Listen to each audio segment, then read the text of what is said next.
सच और क्या है झूठ, बात करेंगे हम दो टूक। नमस्कार, दो टूक में आपका एक बार फिर स्वागत है। मैं हूं अशोक श्रीवास्तव। हिंदुस्तान के आजाद होने के 6 दशक बाद भी अगर आप गाहे बगाहे और अक्सर टेलीविजन चैनलों पर इस तरह की रिपोर्ट अगर देख लेते हैं या फिर अखबारों में ये पढ़ लेते हैं कि किसी गांव में दलित को घोड़ी पर नहीं चढ़ने दिया गया या फिर किसी गांव में दलित को कुएं से पानी नहीं भरने दिया गया, तो फिर अक्सर हमें लगता है कि आजादी के इतने साल बाद भी दरअसल हम बार बार जिस डॉक्टर भीमराव अंबेडकर की बात करते हैं, उन डॉक्टर भीमराव अंबेडकर की विरासत को हमने दरअसल कैसे संजोकर और कैसे सहेज कर रखा है। यह सवाल इसलिए आज खड़ा हो रहा है क्योंकि डॉक्टर अंबेडकर की 125वीं जयंती पूरा देश मना रहा है और इस मौके पर देश भर में कई तरह के कार्यक्रम आयोजित किए जा रहे हैं और इन कार्यक्रमों में एक बड़ा कार्यक्रम केंद्र सरकार की ओर से है। केंद्र सरकार 14 अप्रैल से एक बड़ा भव्य कार्यक्रम शुरू करने जा रही है, ग्रामोदय से भारत उदय तक। इस तरह के कई और कार्यक्रम पूरे देश भर में आयोजित होने जा रहे हैं, लेकिन बड़ा सवाल यह है कि क्या इस तरह के कार्यक्रमों से और क्या आजादी के बाद से लेकर आज तक जो तमाम राजनीतिक पार्टियां डॉक्टर भीमराव अंबेडकर की बात करती रहीं, क्या वो सिर्फ बात चुनावी वोट के लिए थी या फिर वास्तव में अंबेडकर की विरासत को हम आगे बढ़ा रहे हैं। इसी पर आज हम बात करेंगे और इस पर इससे पहले कि हम इस बहस को आगे बढ़ाएं, हमारी एक रिपोर्ट है, उस रिपोर्ट पर नजर डाल लेते हैं।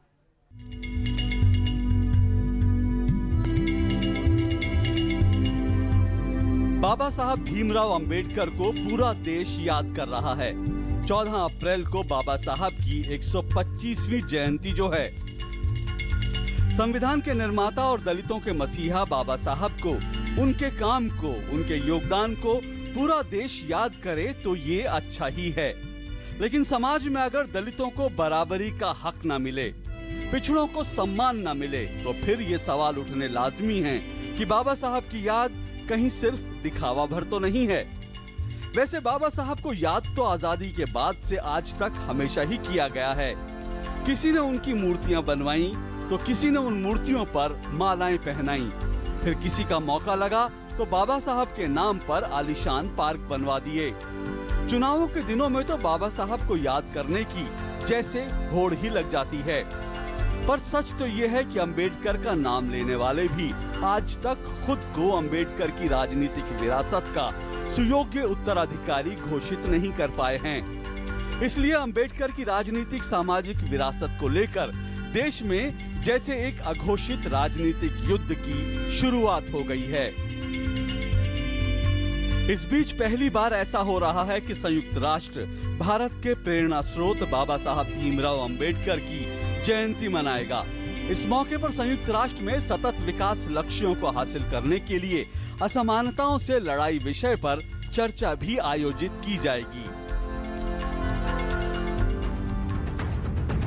तो हमारी रिपोर्ट थी और जो दो बड़े सवाल आज हम दो टूक में उठाने जा रहे हैं, जिसके इर्द गिर्द हम पूरी चर्चा को समेटेंगे। वो बड़े सवाल यूं हैं, पहला सवाल आपकी टेलीविजन स्क्रीन पर, क्या अंबेडकर की विरासत को सिर्फ एक पार्टी की विरासत बताना राष्ट्र नेता के साथ अन्याय है? ये सवाल हम इसलिए उठा रहे हैं क्योंकि बीते दिनों सोनिया गांधी, कांग्रेस अध्यक्ष सोनिया गांधी ने नागपुर में ये कहा कि अंबेडकर की विरासत कांग्रेस की विरासत। तो सवाल यह है कि क्या ये राष्ट्र नेता का एक तरह से अपमान करना है अगर हम एक राष्ट्र नेता को एक पार्टी के साथ सिर्फ जोड़ देते हैं? और दूसरा सवाल जो हमारा आज का है, वो दूसरा सवाल आपकी टेलीविजन स्क्रीन पर, क्या राजनीतिक पार्टियां सिर्फ वोट के लिए बाबा साहब भीमराव अंबेडकर के नाम का इस्तेमाल करती रही हैं? क्योंकि हमने देखा है आजादी के बाद से लगातार भीमराव अंबेडकर की बात तो बहुत हुई है, लेकिन बात यह है कि जो डॉक्टर भीमराव अंबेडकर का सपना था, जिस तरह का हिंदुस्तान वो बनाना चाहते थे, क्या हम उसको बना पाए हैं? और आज दो टूक में हमारे साथ जो मेहमान जुड़ रहे हैं, हमारे साथ सुधांशु त्रिवेदी जी, भाजपा के स्पोक्स पर्सन हमारे साथ जुड़ रहे हैं, हमारे साथ राजकुमार फुलवारिया जी हैं, दलित चिंतक, और कुछ ही देर में हमारे साथ कांग्रेस के स्पोक्स पर्सन भी जुड़ेंगे। सबसे पहले सुधांशु जी, आपके साथ शुरुआत करता हूं। कुछ लोग कहते हैं कि अंबेडकर को लेकर भाजपा का जो प्यार है बड़ा नया है। इस बार हमने देखा जब 125वीं जयंती थी, संघ परिवार की ओर से पांचजन्य ऑर्गेनाइजेशन ने एक बड़ा सा एक स्मारिका निकाली डॉक्टर अंबेडकर को लेकर। डॉक्टर अंबेडकर को लेकर कई तरह के कार्यक्रम हो रहे हैं, तो लोग कह रहे हैं कि ये नया प्यार है भाजपा का अंबेडकर को लेकर, क्या कहेंगे? देखिए, ये बात बिल्कुल तथ्य के अनुरूप नहीं है। यदि डॉक्टर अंबेडकर के संदर्भ में कहें तो डॉक्टर अंबेडकर की जन्मभूमि महू को स्मारक बनाने का काम मध्य प्रदेश की भाजपा सरकार ने किया था। दीक्षा भूमि नागपुर को विराट स्वरूप देकर स्मारक बनाने का काम हमारी महाराष्ट्र की तत्कालीन एनडीए सरकार, भाजपा शिवसेना की सरकार ने किया था। अलीपुर रोड स्थित दिल्ली का वो बंगला जहां पर कि डॉक्टर अंबेडकर ने अंतिम सांस ली थी, उसे खरीदकर स्मारक बनाने का काम अटल बिहारी वाजपेयी जी की बीजेपी सरकार ने किया था। और वर्तमान में मोदी जी की सरकार आने के बाद हमने तो लंदन स्थित वह घर जहां पर डॉक्टर अंबेडकर ने पढ़ाई की थी, उसको भी सरकार ने खरीदकर स्मारक बनाने का काम किया।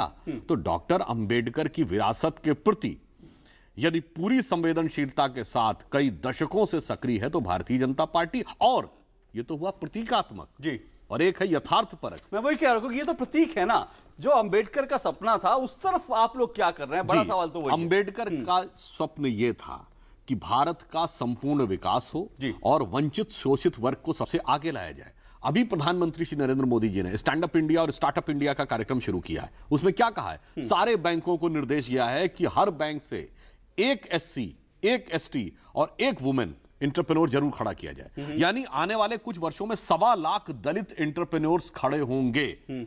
स्किल इंडिया का कार्यक्रम से सर्वाधिक लाभार्थी कौन होने वाला है? वो लैंडलेस वर्कर, जिसमें भारी संख्या दलितों की है। यानी हम उनके वास्तविक इंपावरमेंट करना चाहते हैं। याद करिए पिछली सरकार का दौर, जब बैंकों को निर्देश दिया गया था कि माइनॉरिटी डोमिनेटेड इलाकों में लोन्स किसको दिए जाएं? माइनॉरिटीज को दिए जाएं। अंतर यह है कि पिछली सरकार में डॉक्टर मनमोहन सिंह ने कहा था मुस्लिम should have first right over the national resources of India, और प्रधानमंत्री श्री नरेंद्र मोदी का कहना है किसका पहला अधिकार? एससी का, एसटी का, वुमेन का, यानी दलित का, वंचित का, शोषित का। लेकिन डॉक्टर त्रिवेदी, अभी भी आरोप लगता है कि बीजेपी में दरअसल जो है, जो दलित नेता होते हैं उनको इस्तेमाल तो जरूर किया जाता है, क्योंकि अगर लिस्ट देखिए तो 40 से ज्यादा आपके जो सांसद हैं, जो रिजर्व सीटें हैं, उसमें 40 सांसद जो हैं सिर्फ और सिर्फ बीजेपी के जीते हैं। लेकिन फिर भी जब पार्टी में बड़े पद देने की बात आती है या फिर पार्टी के शीर्ष पद पर, तब यह कहा जाता है कि आप दलितों के साथ इंसाफ नहीं करते। आपने बहुत अच्छा प्रश्न किया।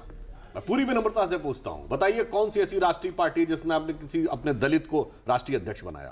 हमने बनाया। और षड्यंत्र पूर्वक उसको फंसाया किसने? कांग्रेस ने फंसाया।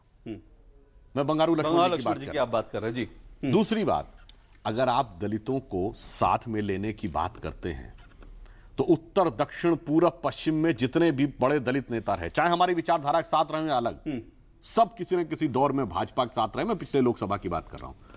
उत्तर में उदित राज, पूरब में रामविलास पासवान, पश्चिम में रामदास अठावले, दक्षिण में विजयकांत, और इसके अतिरिक्त दलितों की बहुत बड़ी पार्टी होने का दावा करने वाली बसपा, मायावती जी 3 बार भाजपा के समर्थन पे मुख्यमंत्री रही। वो बड़ी बात नहीं थी।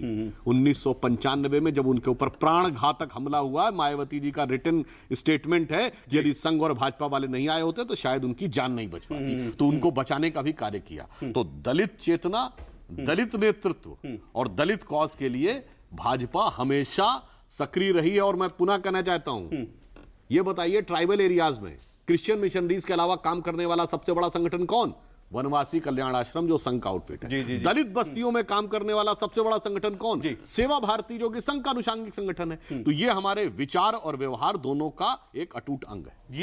ये डॉक्टर सुधांशु त्रिवेदी का दावा है बीजेपी की तरफ से। मैंने उनसे कई सवाल दागे। इस बीच कांग्रेस के स्पोक्स पर्सन मीम अफजल साहब भी हमारे साथ जुड़ चुके हैं। मीम अफजल साहब, बड़ी हैरानी की बात है कि कांग्रेस अध्यक्ष सोनिया गांधी नागपुर में कहती हैं कि अंबेडकर की विरासत जो है वो कांग्रेस की विरासत है। क्या राष्ट्रीय नेताओं का कॉपीराइट कांग्रेस ने करवा रखा है? क्या राष्ट्रीय नेता देश के नेता हैं, और अगर कोई भी पार्टी सत्ता में आती है, अगर उस नेता के विचारों को आगे बढ़ाती है तो उसको सपोर्ट करना चाहिए, बजाय इसके ये कहना कि भाई ये तो हमारे नेता है। ये कहना कहीं ना कहीं संकीर्ण मानसिकता का परिचय है। देखिए, आपने जो बात कही, पहली बात तो हकीकत यही है कि देश की आज़ादी में और देश के संविधान को बनाने में कांग्रेस पार्टी का जो रोल रहा है उसको नकारा नहीं जा सकता। सर, उस समय पूरा देश कांग्रेस पार्टी था। मैं उसी पर आ रहा हूँ। पूरा देश कांग्रेस पार्टी नहीं था। अगर पूरा देश कांग्रेस पार्टी ना होता तो शायद देश का बंटवारा भी ना होता। मुस्लिम लीग भी थी जी, और भी लोग थे जिन्होंने देश को तोड़ने का काम किया। और मैं ये समझता हूँ कि आज भारतीय जनता पार्टी की जो सरकार है वो कुछ ऐसा इंप्रेशन देने की कोशिश कर रही है। आपको याद होगा जब सरकार आई थी तो सरदार पटेल का बड़ा जिक्र हो रहा था जी। और यही पार्टी थी जो सरदार पटेल को एक तरह से अडॉप्ट कर रही थी। और आज पिछले 1 साल से सरदार पटेल का कोई नाम सुनाई नहीं दे रहा। जब से गुजरात के अंदर पटेलों ने अभियान शुरू किया और बीजेपी की सरकार के खिलाफ रिजर्वेशन को लेकर के, तो सरदार पटेल का नाम अचानक गायब हो गया। जब भी जो मौका आता है, भारतीय जनता पार्टी के पास चूँकि अपना कोई सरमाया है नहीं आज़ादी से पहले का, इसलिए दूसरों के सरमाए पर काम चलाने की कोशिश करते हैं। इसलिए हमको बताना पड़ता है कि जो चीज़ आप चाहते हो कि शायद वो आपसे जुड़ी हुई है, वो आपसे जुड़ी हुई नहीं रही, बल्कि आप उसके खिलाफ भी काम करते हैं। मैं इस पर सुधांशु त्रिवेदी से पूछा, लेकिन फिर भी मैं आपसे एक बात पूछता हूं कि अगर मान लीजिए डॉक्टर अंबेडकर के जो विचार हैं, उनका जो सपना था, उसको लेकर अगर एक सरकार आगे बढ़ रही है, तो फिर उसमें ऐतराज किया। आपको नहीं लगता कि राष्ट्रीय नेताओं का कोई भी सम्मान करे, वो सम्मान है दरअसल? बिल्कुल सम्मान है और सम्मान करना चाहिए, चाहे कोई भी सरकार हो, हमें उस पर ऐतराज नहीं है।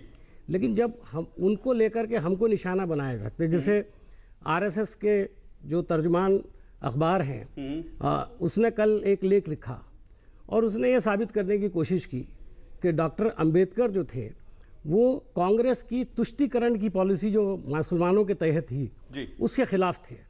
ये जो भावना पैदा करने की कोशिश कर रही है आज संघ के लोग, इस अंदाज से पेश कर रहे हैं जैसे आज डॉक्टर अंबेडकर जो थे वो मुस्लिम मुखालिफ थे और मुसलमानों के खिलाफ थे, और उसके साथ साथ वो इसलिए वो इस बात के भी खिलाफ थे कि कांग्रेस उस ज़माने में मुसलमानों का तुष्टीकरण करती थी। आज भी इल्ज़ाम लगाते हैं मुसलमानों का तुष्टीकरण। पहले जबकि आज़ादी से पहले तुष्टीकरण कौन कर रहा था? संघ के लोग तुष्टीकरण कर रहे थे, इनकी आइडियोलॉजी के लोग तुष्टीकरण कर रहे थे अंग्रेजों का। राजकुमार फुलवारी जी, आप इस बात से सहमत हैं जो ये बात मीम अफजल साहब कह रहे हैं कि सम्मान हो, लेकिन दरअसल अंबेडकर को लेकर कांग्रेस को निशाना बनाया जाता है और खासकर मुस्लिम तुष्टीकरण को लेकर? जो आपने प्रश्न अशोक जी आपने उठाया, मेरा ये मानना है कि आज सभी राजनीतिक दलों में ये बड़ा हर्ष का विषय भी है। बाबा साहब को लेकर सभी दौड़ रहे हैं और सब ये मानने के लिए तैयार है कि बाबा साहब हमारे आइकॉन है जी। ये खुशी का विषय भी है कि सभी राजनीतिक दलों ने, चाहे वोट नीति के कारण क्या हो, चाहे उनकी श्रद्धा हो, चाहे आस्था हो, किसी भी कारण से मैं उसको मानता हूं कि सभी राजनीतिक दलों ने बाबा साहब को स्वीकार किया, अंगीकार किया है। मुझे तो ये भी बड़ी हैरानी होती है कि साम्यवादी दल शायद जो वैचारिक दृष्टि से शायद बाबा साहब के नजदीक नहीं थे, वो भी आज बाबा साहब जय भीम का नारा लगा रहे हैं। मुझे लगता है ये हर्ष का विषय है। लेकिन फिर भी बाबा साहब को किसी एक राजनीतिक दल से जोड़ना, बाबा साहब जैसे विराट व्यक्तित्व को, मुझे लगता है बाबा साहब के साथ अन्याय है। उनको जोड़ना नहीं चाहिए। क्यों? वो कह रहे हैं कि कांग्रेस के नेता थे। नहीं, वास्तव में उनको कांग्रेस का नेता या कोई भी अन्य राजनीतिक दल ये कहता है कि वो इस फला देश के थे, मेरा ये मानना ये उचित नहीं है। वो एक राष्ट्र के नेता थे और मेरा ये मानना है कि राष्ट्र के नेता के रूप में उन्होंने पूरे जीवन भर संघर्ष किया इस देश के वंचितों के लिए, दलितों के लिए, पिछड़ों के लिए, महिलाओं के लिए, मजदूरों के लिए उन्होंने संघर्ष किया है। अगर वो किसी राजनीतिक दल के होते तो शायद कांग्रेस के अंदर होते, लेकिन कांग्रेस में नहीं थे वो। उन्होंने रिपब्लिकन पार्टी बनाई, वो भी राजनीतिक संघर्ष के रूप में, वो भी वंचितों के लिए, गरीबों के लिए, महिलाओं के लिए। तो फिर भी आजादी के समय वो एक अलग कालखंड था। लेकिन मेरा ये मानना है कि आज के समय में उनको एक राजनीतिक दल से जोड़ना ये उनके साथ अन्याय है। सभी राजनीतिक दलों को ने उनको स्वीकार किया, ये आज हर्ष की अच्छी बात है। और मुझे इसमें वर्तमान सरकार जो है, मैं शायद उसमें भी उनकी भूमिका होगी। वर्तमान सरकार जो इस समय केंद्र में है, मैं उनको भी धन्यवाद दूंगा कि बाबा साहब के नाम को उन्होंने जो पिछले 50 वर्षों में शायद पर्दे के पीछे थे, 50-60 वर्षों में शायद। ऐसा क्यों आप कह रहे हैं? क्योंकि जब आप ऐसा कहते हैं 50 साल से पर्दे से पीछे, तो सीधा बात यह है कि कांग्रेस ने आप एक तरह से कहना चाह रहे हैं कि कांग्रेस ने नहीं, मैं किसी राजनीतिक दल का नाम नहीं लेना चाहता, लेकिन पिछले 50 सालों में बाबा साहब एक पर्दे के पीछे थे। आज जो भी सरकार है उन्होंने उसको निकाला। आज तक 26 अलीपुर रोड क्या है? साहब, मैं इस पर बात करूंगा, लेकिन सुधांशु जी इससे पहले जो एक बात कही मीम साहब ने, पहले आप पटेल जी की बात करते थे, अब आप अंबेडकर जी की बात कर रहे हैं। वो कह रहे हैं कि सुविधा की राजनीति। आप मैं एक और सवाल पूछूंगा कि आगे आने वाले किसी वक्त में मौलाना आजाद की बात भी करेगी भारतीय जनता पार्टी? सुधांशु जी, देखिए, मीम अफजल साहब बहुत ही विद्वान व्यक्ति हैं, मैं उनका सम्मान करता हूं, मगर मैं कहना चाहूंगा, अभी उन्होंने एक बात कही जो कांग्रेस कहती रहती है कि तुष्टीकरण की बात जो बाबा साहब अम्बेडकर ने कही, वो तो साहब वो संघ पे आरोप लगाते हैं। संघ कब बना? 1925 जी। बताइए, 1916 लखनऊ कांग्रेस अधिवेशन, कांग्रेस और मुस्लिम लीग का समझौता, मुस्लिमों के लिए सेपरेट इलेक्टोरेट यानी पृथक निर्वाचन क्षेत्रों को स्वीकार किया, कांग्रेस ने किया ना। तुष्टीकरण की शुरुआत वहां से हुई। संघ था क्या? 1919 प्रथम विश्व युद्ध समाप्त होता है, टर्की में खलीफत को खत्म कर दिया जाता है और टर्की में खलीफा दोबारा बने, इसके लिए यहां पर अली ब्रदर्स आंदोलन करते हैं और कांग्रेस उसका समर्थन करती है। संघ था क्या तब? 1920 नागपुर अधिवेशन, जब मोहम्मद अली जिन्ना ये कहते हैं कि मैं महात्मा गांधी को महात्मा नहीं बोलूंगा क्योंकि महात्मा एक हिंदू शब्द है, ये मैं इसलिए मिस्टर मोहनदास करमचंद गांधी बोलूंगा, कांग्रेस मान लेती है। संघ था क्या? 1925 कांग्रेस अधिवेशन, जब वंदे मातरम बोलने से इनकार करते हैं जिन्ना, और तब आप उसके आगे झुक जाते हैं। तो तुष्टीकरण किसने शुरू किया? इतिहास पर नजर डालिए, साफ दिख जाएगा। और एक बात जी, डॉक्टर अंबेडकर के बारे में सिर्फ ये कहूंगा, जब उन्होंने नेहरू जी के मंत्रिमंडल से इस्तीफा दिया, उनकी पराजय को सुनिश्चित करने के लिए 2 बार उनके खिलाफ प्रचार करने जवाहरलाल नेहरू जी गए। 40 साल तक मुसलसल दौरे हुकूमत कांग्रेस की रही, उनको कभी भारत रत्न नहीं मिला।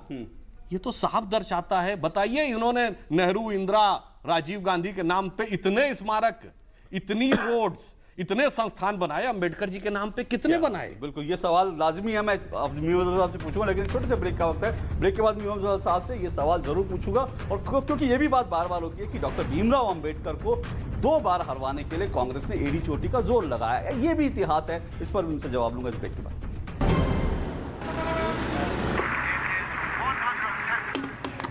आप सबने दुनिया भर में क्या मिसाल बनाई है, जिस सफाई से आपने कचरा वहीं फेंक दिया।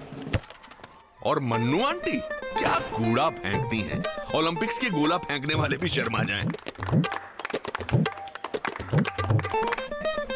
और ये देखिए, लक्ष्मी भाभी की सफाई तो गांव-गांव में प्रसिद्ध है।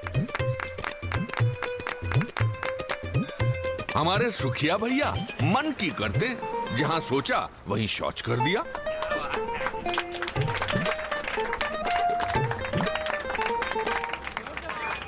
ये देश जो आप ही का घर है, उसे क्यों गंदा करते हैं? थोड़ी शर्म कर लो, सोच स्वच्छ कर लो।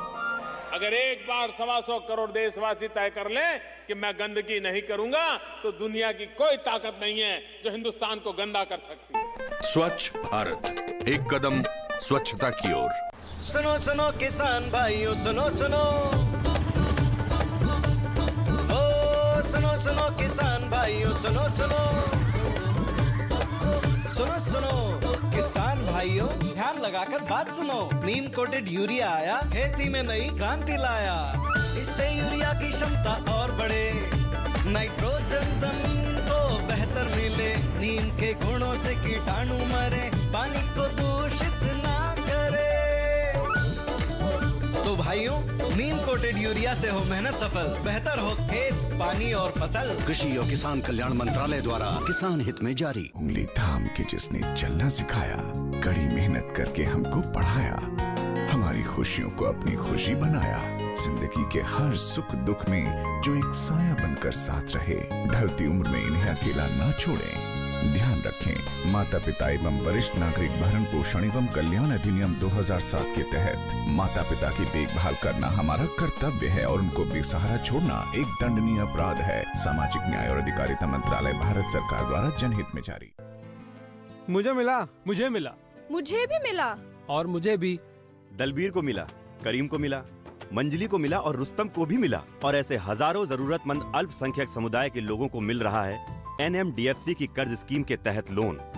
अल्पसंख्यक कार्य मंत्रालय की इस योजना में छोटे कारोबारियों के लिए है टर्म लोन यानी मियादी कर्ज, जिसमें 10 लाख तक की मदद का प्रावधान है। NGO से जुड़ी अल्पसंख्यक महिलाओं के लिए है माइक्रो फाइनेंस स्कीम यानी लघु वित्त योजना, जिसमें है 50,000 तक का कर्ज। इसके अलावा माइनॉरिटी कम्युनिटी के स्टूडेंट्स के लिए है एजुकेशन लोन स्कीम, जिसमें है प्रोफेशनल और टेक्निकल एजुकेशन के लिए बहुत ही कम ब्याज दरों पर लोन। तो आप भी NMDFC की कर्ज स्कीम से लाभ उठाएं, इस योजना से जुड़ें और आत्मनिर्भर बन जाएं। अधिक जानकारी के लिए लॉगिन करें www.minorityAffairs.gov.in पर। आप हमारे हेल्पलाइन टोल फ्री नंबर 1800112001 पर भी कॉल कर सकते हैं। सबका साथ, सबका विकास। दो टूक में आपका एक बार फिर स्वागत है। आज हम डॉक्टर भीमराव अंबेडकर की विरासत पे बात कर रहे हैं और जाहिर तौर पर देश में इस तरह से लग रहा है कि डॉक्टर भीमराव अंबेडकर को लेकर के एक तरह की राजनीतिक युद्ध चल रहा है पर्दे के पीछे से। हर पार्टी डॉक्टर भीमराव अंबेडकर की बात करे, लेकिन बड़ा सवाल यह कि भीमराव अंबेडकर की जो विरासत थी उस विरासत को दरअसल कौन आगे बढ़ा रहा है और कैसे आगे बढ़ा रहा है। मीम अफजल साहब हमारे साथ जुड़े हैं, कांग्रेस के spokes person, Sudhanshu Trivedi ji BJP के स्पोक्स पर्सन, और हमारे साथ राजकुमार फुलवारी जी दलित चिंतक हमारे साथ जुड़े हुए हैं। मीम अफजल साहब, जो सवाल ब्रेक पे जाने से पहले वो उठाए और उसके बाद इतिहास ये है कि भाई ये बीजेपी का आरोप नहीं है। अभी मायावती जी ने कहा कि कांग्रेस ने पैसे और मशीनरी का इस्तेमाल करके, सरकारी मशीनरी का इस्तेमाल करके मुंबई में डॉक्टर भीमराव अंबेडकर को चुनाव हरवाया था। देखिए, आप कैसे कहते हैं कि वो हमारे? मैं आपको एक बात कहना चाहता हूं कि जब तक कांग्रेस में आज भी जब कोई रहता है तो जाहिर है कांग्रेस का होता है। अगर वो कांग्रेस छोड़ करके चले गए, अपनी पार्टी बना ली और आज़ाद हिंदुस्तान के अंदर आज़ादी के साथ सबको इलेक्शन में हिस्सा लेने का हक था, तो जाहिर है कि उस हक का इस्तेमाल किया गया। उसमें कांग्रेस ने अगर बाबा साहब भीमराव अंबेडकर की मुखालफत की होगी तो मैं समझता हूं कि वो एक नेचुरल प्रोसेस था। जहां तक आपका ये आगे आगे मैं आ रहा हूं। उसके अलावा मैं ये सिर्फ कहना चाहता हूं कि आज़ादी से पहले जो कुछ देश में हुआ, आज मैं देख रहा हूं कल 2 दिन से काफ़ी जोरदार बहस हर टीवी चैनल पर चल रही है बाबा साहब को लेकर के। इससे पहले पटेल के बारे में भी, सरदार पटेल साहब के बारे में भी इसी तरह की चर्चा हुई थी। तो ये मुख्तलिफ मौक़ों पर इस तरह की चीज़ों को लेकर अपने हक में इस्तेमाल करने की कोशिश करना, ये मोदी सरकार का एक अपना स्टाइल ऑफ टेलीविजन चैनल कर रहे हैं, हर एक चैनल को अपनी तरह से बहस करने का है। अगर बाबा साहब की 125वीं जयंती है तो उस इतिहास में लोग जाना चाहते हैं, लोग जानना चाहते और ये बात अगर मैंने शुरू में कहा कि आप ये कहीं एक तरह से विडंबना है। अभी आपने कहा कि भाई वो हमारे नेता थे इसीलिए सोनिया गांधी ने बोला तो क्या गलत कहा। अब आप कह रहे हैं कि अगर वो पार्टी से अलग हो गए थे तो उनको हराने के लिए किया, तो अपने आप में विरोधाभास है। फिर आप ये मानिए कि आपको छोड़ चुके थे तो वो कांग्रेस की, फिर तो देश के नेता हुए ना, फिर कांग्रेस अपने हक कैसे? देखिए, बहुत सारे लोगों ने कांग्रेस छोड़ी जी। क्या हम ये कहना बंद कर देंगे? मैं आगे जा रहा हूं। क्या हम ये कहना छोड़ दें कि उस वक्त तो कांग्रेस के नेता नहीं थे? श्यामा प्रसाद मुखर्जी भी कांग्रेस में थे तब मानते हैं। और लेकिन आगे जब चल करके उन्होंने जो काम किए हैं उसको भी देखना पड़ेगा ना। अंबेडकर साहब के ताल्लुक से ये बात बिल्कुल सही है कि हर आदमी, हर पार्टी ये समझती है कि बाबा साहब अंबेडकर इस देश के नेता थे, हम भी मानते हैं। लेकिन जब कुछ लोग ये कह करके कि बाबा साहब के विचार बुनियादी तौर पे कांग्रेस के खिलाफ थे और उसको कांग्रेस के खिलाफ इस्तेमाल करते हैं तो हमको जवाब देना पड़ता है, और वही हम जवाब दे रहे हैं। चलिए मैं उस पर जवाब, लेकिन और मैं उससे आगे बढ़ के कहता हूं कि क्या कभी इस बात पर बहस होगी इस दौर में कि गुरु गोलवारकर जी के 1925 में क्या विचार थे? कभी इस पर भी बहस होगी कि उन्होंने मुसलमानों के ताल्लुक से, उन्होंने ईसाइयों के ताल्लुक से, उन्होंने क्रिश्चियंस के, कम्युनिस्टों के बारे में क्यों बहस, क्या बहस? उस पर भी देश को जानना चाहिए कि आजादी से पहले कौन लोग अंग्रेजों के लिए काम कर रहे थे, कौन लोग अंग्रेजों के खिलाफ काम कर रहे थे। मेरी जानकारी है ऐसी कई बहस टेलीविजन पे पहले भी हो चुकी है, लेकिन मौका आएगा तो जरूर और होंगी और हम अपने कार्यक्रम में 2 टूक में भी इस बात को उठाएंगे। लेकिन सुधांशु जी, एक बात और मैं, क्योंकि जब आप कह रहे हैं कि भाई आपको बुरा लगता है कि अगर कांग्रेस के खिलाफ विचारधारा, लेकिन सोनिया गांधी एक और बयान है जो मुझे लगता है शायद बहुत लोगों को बुरा लगा। उन्होंने कहा कांग्रेस ने अंबेडकर को संविधान की ड्राफ्ट कमेटी का चेयरमैन बनाया। सर ठीक है, बनाया सर, पूरा देश आपने बनाया, लेकिन बार बार किसी नेता को लेके कहना है कि कांग्रेस ने ये किया, हकीकत नहीं है। नहीं सर, हकीकत मैं कह रहा हूं, हकीकत नहीं है। वो कांग्रेस जिसने देश को आजाद कराया, और जिस कांग्रेस को, अलग चीज है ना, जिस कांग्रेस को सर वो आज आप देश की तबाही का जिम्मेदार बता रहे हैं। सर जिस कांग्रेस को आप समझ रहे हैं एहसान नहीं किया गया था। अंबेडकर जी को अगर ड्राफ्ट कमेटी का चेयरमैन बनाया था, मैंने कब कहा कि एहसान किया गया? सर ये इस तरह की बातें कह रहे हैं, एहसान किया। हम तो कह रहे हैं कि हमने इसको एक्सेप्ट किया। सर मैं कह रहा हूं ये थोड़ा संकीर्ण मानसिकता लगती है इस तरह का बयान देना। मैं कह रहा हूं सर थोड़ा सा संकीर्ण मानसिकता लगती है, थोड़ा दिल बड़ा होना चाहिए कांग्रेस का। हमारा दिल बहुत बड़ा है, दूसरों को भी जरा उतना ही बड़ा दिल करने की जरूरत है। इसमें थोड़ा सा मैं अशोक जी थोड़ा करेक्ट करना चाह रहा हूं कि जो आपने कहा कि ड्राफ्टिंग कमेटी के चेयरमैन कांग्रेस से बनाया, इसमें थोड़ी सी जानकारी आपको अपडेट करना चाहूंगा। सरदार पटेल और नेहरू जब बापू से मिलने गए कि देश का संविधान कौन बनाए, तब नेहरू के मन में, पंडित नेहरू जी के मन में एक नाम था जो जर्मन के संविधान विशेषज्ञ थे, वो चाहते थे कि वो हिंदुस्तान का संविधान बनाए। तब गांधी जी ने कहा नेहरू जी को कि क्या इस भारत में कोई एक व्यक्ति नहीं है जो इस देश का संविधान बना सके? हालांकि नेहरू जी के मन में एक विदेशी व्यक्ति था जो भारत का संविधान बनाए, उनके मन में था, वो नाम भी उनके मन में था, उन्होंने सरदार पटेल को जिक्र भी किया। तब जब बापू ने कहा कि क्या कोई ऐसा व्यक्ति नहीं है जो इस देश का संविधान बना सकते, तो नेहरू जी ने कहा कि बापू आप ही बताएं, तो उन्होंने कहा बाबा साहब अम्बेडकर। तो बाबा साहब अम्बेडकर का जो नाम रिकमेंड किया वो महात्मा गांधी के द्वारा रिकमेंड किया हुआ था। अभी तो नेहरू जी के मन में कोई और नाम था जिसको बनाना। मैं एक छोटा सा ब्रेक लेता हूं, उसके बाद मैं आखिरी टिप्पणी लूंगा हमारे मेहमानों की, पर इस छोटे से ब्रेक के बाद। मुबारक हो सेठ जी, आखिर चौधराइन आई गई कर्जा मांगने। आओ आओ चौधराइन। राम राम सेठ जी। सुना है बिटिया की शादी तय हो गई है? हाँ सेठ जी, बहुत अच्छा घराना है। कुछ रुपए पैसों की मदद हो तो। नहीं सेठ जी, मैंने इसके लिए ग्रामीण डाक जीवन बीमा पहले से ही करा रखा है, फिर भी जरूरत हुई तो दूसरी पॉलिसी पे लोन ले लूंगी। मैं तो बस ये न्योता देने आई हूँ। ग्रामीण डाक जीवन बीमा, ताकि आपकी शान हमेशा बनी रहे। सांसद के मार्गदर्शन और ग्राम वासियों के सहयोग से हमारा गांव बने आदर्श गांव। हर जगह हो साफ सफाई, पक्की सड़कें और भरपूर हरियाली। घर घर हो बिजली, पानी और शौचालय जैसी जीवन की बुनियादी सुविधाएं। बच्चों के लिए उत्तम शिक्षा, हर किसी को हासिल हो बेहतर स्वास्थ्य सेवाएं। युवाओं के प्रशिक्षण के लिए हो कौशल्य वर्धन केंद्र। सांसद आदर्श ग्राम योजना, प्रयास सांसद का, विकास गांव का। भारत में लगभग 3 करोड़ विकलांगजन हैं, किंतु हमारे सरकारी भवन, अस्पताल, विद्यालय विकलांगजनों के लिए सुगम्य नहीं है। यही हाल हमारे रेलवे स्टेशन, बस स्टॉप, बसों तथा रेलगाड़ियों का है। हमारी वेबसाइट्स यदि W3C सुगम्यता मापदंडों को पूरा नहीं करती तो वे दृष्टिबाधित और श्रवण बाधित व्यक्तियों के लिए पूरी तरह उपयोगी नहीं है। आइए हम बाधा रहित वातावरण का निर्माण करें। सुगम्य भारत अभियान। देश का प्रत्येक विकलांगजन अन्य सामान्य व्यक्तियों के समान स्वावलंबी होकर सम्मान और गरिमा के साथ जीवन यापन करे।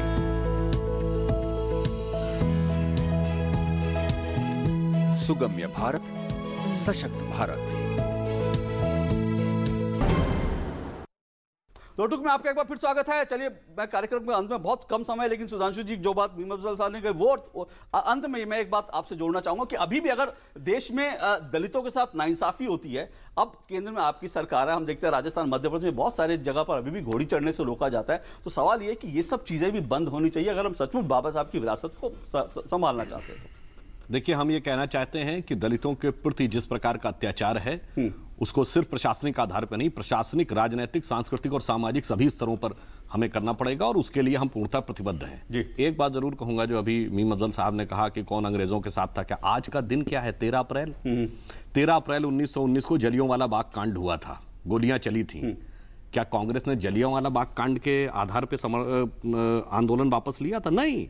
जब गोरखपुर में चौरी चौरा कांड हुआ, यानी अंग्रेजों के लिए काम करने वाले चंद सिपाही जला के मार दिए गए, तब आंदोलन वापस हुआ। जलियांवाला कांड बाग पे नहीं हुआ। तो किसकी सहानुभूति अंग्रेजों के साथ थी, किसकी किसके साथ थी? ये तो चलिए बहस जाहिर तौर पर मैं इस पर फिर कभी भी लंबी बहस हो सकती है, ये सारी चीजें। और जैसा कि मीम अफजल साहब ने कहा, बहुत सारे मुद्दे और भी है जिन पर जरूर हम इस कार्यक्रम में इस बहस को उठाना चाहेंगे। लेकिन आज क्योंकि बाबा साहब भीमराव अम्बेडकर की पूरा देश 125वीं जयंती मना रहा है, इसलिए इस संदर्भ में हमने उनकी विरासत की बात की। लेकिन सबसे बड़ी बात यह, राजनीतिक पार्टियों के जो अपनी बहस है वो अलग जगह, लेकिन सबसे बड़ी बात है कि समाज को हमको बदलना पड़ेगा। कम से कम हम समाज से छुआछूत मिटाएं। आज भी अगर दलितों के साथ नाइंसाफी होती है, उनके साथ अगर भेदभाव होता है, तो फिर हम बाबा साहब का नाम लेने के हकदार नहीं। कम से कम ये भेदभाव हमको मिटाना पड़ेगा समाज से। ये बाबा साहब को सच्ची श्रद्धांजलि होगी। फिलहाल दो टूक में इतना ही। आप सब बहुत बहुत शुक्रिया आपका।